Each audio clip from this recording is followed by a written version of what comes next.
Okay, Michael Smith, the current president of the Florida State Florist Association. Here we are in Orlando, and what should people expect to see here? So this is our annual convention. We hold it every year, the first week of June. And Florida State Florist Association's goal is education and the investment in floristry. So our goal is to bring in vendors for our members to meet. We also have our annual board meeting and vote on new board members to install for the year.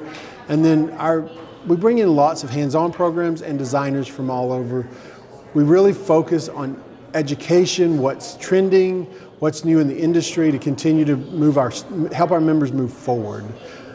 And this year we have the Gateway. We do have the Gateway. So this year we had the honor of being able to host the Gateway to the America's Cup. We felt that this was a great opportunity for our members to be able to see unusual techniques and see a different level of competition.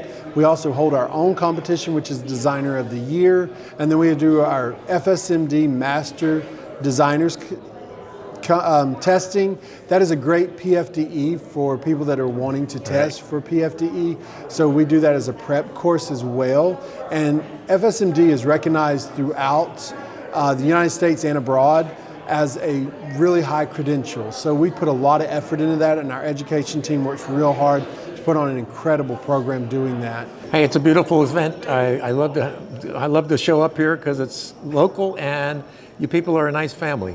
Yeah, we are. This is our flower family. So all of us are friends. We spend lots of time, and our phones are always on. Membership is only $100, so it's very reasonable. And then we're always here. So it never fails for somebody to call me during the week and ask a question or need help, and that's what we're here for. Thank you, sir. Appreciate it. Thank you. You have a great one. All right. I have Miss Deborah De La Flor right here, and she is the master behind the Gateway of America's design competition. So, which we're right in the middle of right now. We're waiting for the results. So tell me, what's going on with this? It's very exciting. This is our 30th year. We have it every other year. There have been some years where things didn't work out, so it took 4 years. But we're grateful to be here back in Orlando. We've had it in other countries. I always say we have an away game and a home game. So home game to me is back in Florida with the Florida State Florist Association. So we're so proud that they hosted it. But we had 20 countries, competitors from all over. It used to be just the Americas, the Gateway to the Americas. Right. And we would have Canada, North America, and then we'd have Central and South America. Sure. You know, so my husband decided, hey, let's do this competition for our Americas because there's so many other things in Europe and Asia. So we were like, okay, how do we do this? And just got together with some friends in Brazil and Mexico and started working on it, made it happen. But then 3 times ago, we opened it up to international. So it gives a different flair of design, and it's good for all the designers in the Americas to see the influences, and then you watch they grow as a designer with blending those design things. You know, one's not better than the other, but they're both different. great, and blending them is extraordinary. So it's really fun to see. So we had 4 tasks. We had task number 1, which was inspired by nature. We had task number 2, which was a wreath, a bridal wreath. Right. Task 3 was an intimate table for 2.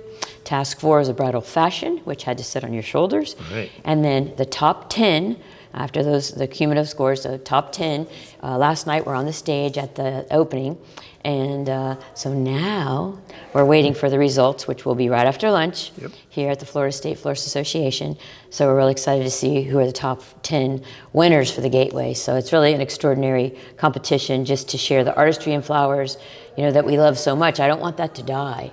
You know, so many they don't do. And so we're just trying to keep it going. We just need younger people to come behind us to keep it going. I've seen all these, I've been watching it happen live, so it's incredible to see how many ways you can put flowers together and do things. And the international part, because they bring a lot of spice to it. It is exciting. As I walk by the booths, I try not to overreact, but you're just like, oh, you can't even believe some of the things they're doing. You're just like, it's mind-boggling. It's mind-boggling, The artistry and the creativity is incredible, and we're so blessed to work with the greatest thing in the world. All right, so 2 years from now, where are we going to be? Oh my gosh. So we made the announcement last night, and we are going to turn over the flag. It's a Gateway flag. We send it from one to the next. It's going to be in Brazil, Holambra, Brazil, in 2028.